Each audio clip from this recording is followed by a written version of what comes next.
About a week ago, I was messaged by someone on Twitter. It reads here, "Hello boss, how are you? I had a request from you. You have always stood up against Supercell's wrongdoings.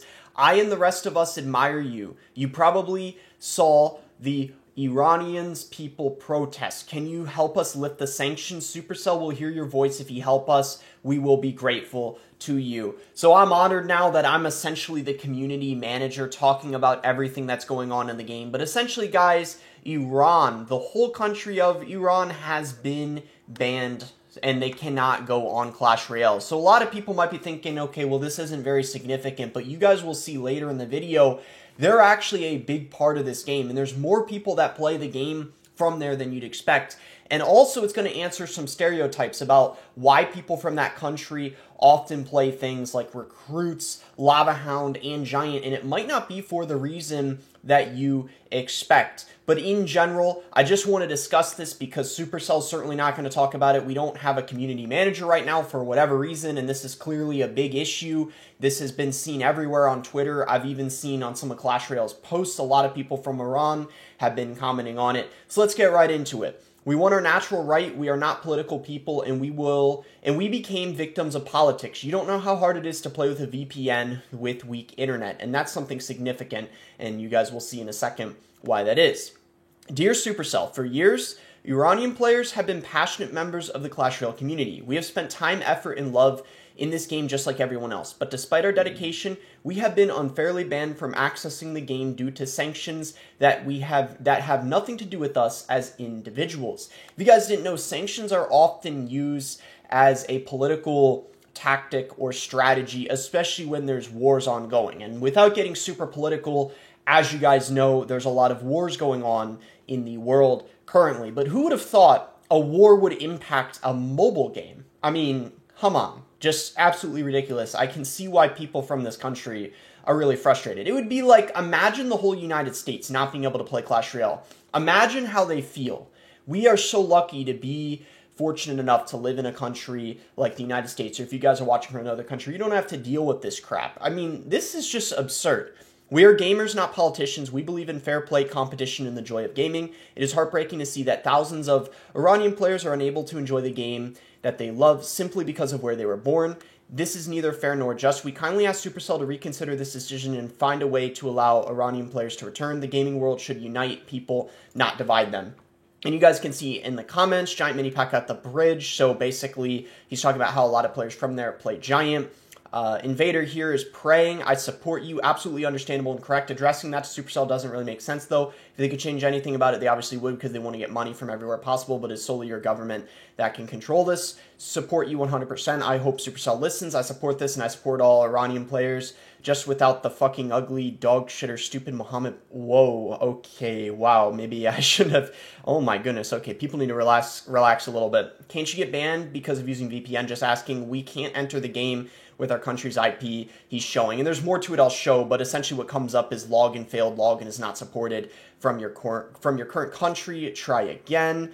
Why it's banned. This has been happening to our country for almost 2 years because of our country's politics. We ourselves are tired of their politics. We are not at fault. I know there are obvious reasons for Russia and Belarus bans, but it also sucks. And yeah, I was going to explain this later in the video too. This is a similar thing that happened to people from Russia. But what I want to show too, oh yeah, I'm a Chinese player. China was banned in 2022, and now Chinese players can only play on the China server. So a lot of you guys already know about that. China has their own separate server. So it's just crazy how just politics just continue to change the way that the game is played. But you will see here, let me scroll down, and I saw a certain comment that would be worth going over. I've been playing on VPN with Syria's trash-ass internet since the dawn of time. So Syria too having bad internet. But you can see here, check this comment out. Is that why your whole country runs Recruits?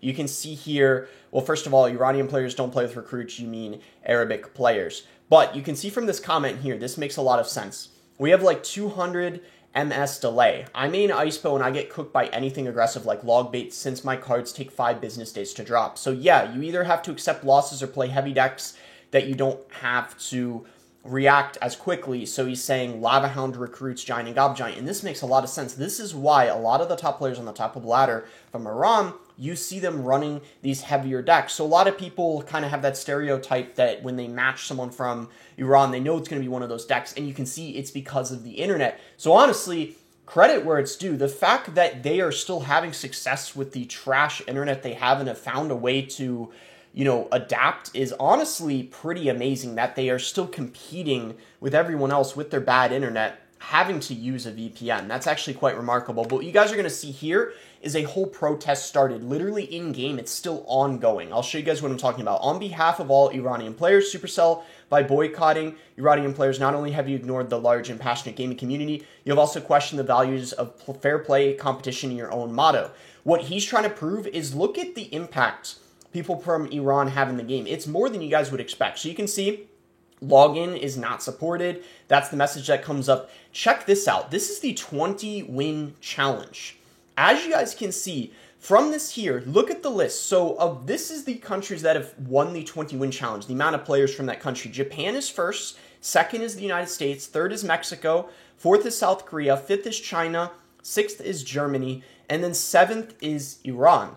It is literally in the top 7 countries in the whole world in terms of completing the 20-win challenge. So this is a pretty big deal. And now, of course, you see some people from Iran online now, which is what I'm going to show you guys. I actually want to show you guys what's going on now, the clan going on, which you'll see here. If I go to the leaderboard, we go to clans, and this is, yes, still in game, and we change it to the Path of Legends calculation for the points, you can see 44 people in the clan only, so it's not even completely full, yet it's first in the world. That's how big this protest is. You guys can see justice for Iran. The game is for everyone. We've always been a part of Supercell Games community. Let us play without any limitation.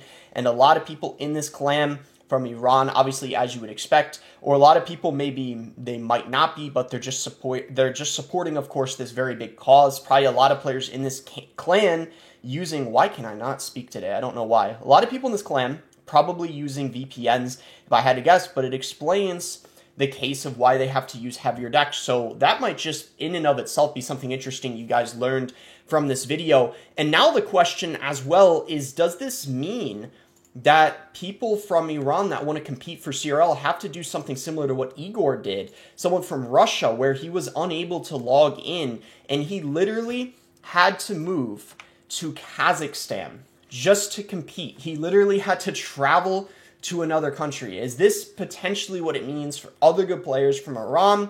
Do they have to go to another country, especially during those couple weeks of CRL if they end up qualifying in order to compete? It's just absolutely absurd how politics can affect mobile gaming. It's just pretty wild.